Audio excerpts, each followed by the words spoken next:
There's new hope for autism patients. Up next on Comcast Newsmakers. Bringing you the news and information you need from the people making a difference. This is Comcast Newsmakers. Hi, everybody. Welcome back to our show. According to the Autism Society of America, 1 to 1.5 million Americans have autism. Here to discuss a therapy that's giving patients positive results is this hour's newsmaker, Hope Fine, Clinical Director at the South Florida Center for HOPE. Hope, and welcome to our show. It's good to have you here. Nice to be here. Now, this is a brand new type of approach towards autism, and it involves hyperbaric oxygenation. Correct. Tell us what that's all about. Hyperbaric oxygen therapy is 100% oxygen under pressure. The child goes into a cylindrical chamber, and while they're in there, they're watching television, they're playing. They absolutely love it. We call it the rocket. And they come running in, and usually the first treatment, the parent is very apprehensive. I don't think my child's going to go in there. And they go in there and they love it, and the parent is amazed. And while they're in there, they're breathing 100% oxygen. Why is this making a difference in autism? The studies are showing that these children have chronic inflammation of the brain. So oxygen is not getting to areas of the brain that control the socialization, the behavior, the communication. So while they're under the 100% oxygen and they're in the pressure in the chamber, the oxygen is getting to those areas. Now, we have an example on the screen right now of one of the patients going in there. The results have been very positive, I guess. Unbelievable. Really? Yes. Has this changed the way people are looking at treating autism? Well, it is one treatment for autism. You know, it's a multifactional disease. They still need to have behavior therapy. They still may need some occupational therapy. They may need a special diet. But this is part of the puzzle, and it's the biggest part of the puzzle.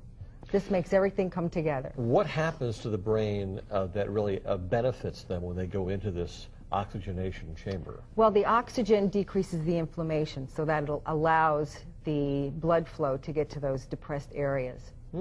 And you see results on an ongoing basis. How long do they stay into this chamber, by the way? They're in there about an hour and 15 minutes. Really? And yes. How many times a week? 5 days a week. 5 days a week? Yes. Okay. Yes. So is this something they have to do on an ongoing basis for the rest of their lives? Well, the standard protocol is 40 treatments. So they usually come for 40 treatments, Monday through Friday, and then they'll come back a couple times a year for a couple of boosters. But it stays. It stays? It stays. Yeah.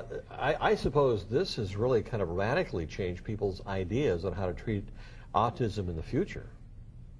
Well, I would hope so. Unfortunately, most insurance companies don't cover it at this point. Why not? Some of them do, and we are trying our best, and we've been pretty successful in getting insurance to pay for it.